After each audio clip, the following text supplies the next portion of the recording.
Alright, so the 2008 Chevy Malibu, the classic, the 3.5 liter. This is where the knock sensor is located. So if you come in from the front, see if I can get it to focus on it. Alright.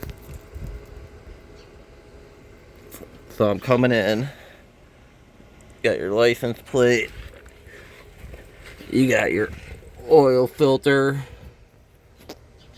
There's your oil pressure sensor. And then your starter. And then you see that bolt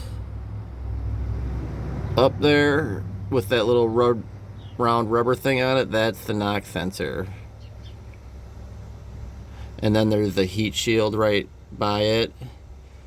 So to get to it, yeah, you're gonna have to take the starter out, and then yeah, you'll be able to move that wire out of the way and then get like a swivel socket on there to get that bolt out that's holding it.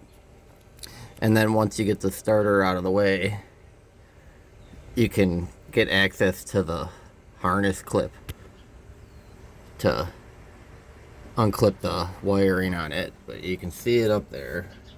That's back in there. You see that little clip, that plastic on there? That's where she's at. So yeah, get the starter's easy, pretty easy to remove on this actually. Make sure to kill the power when you remove the starter, but there she is.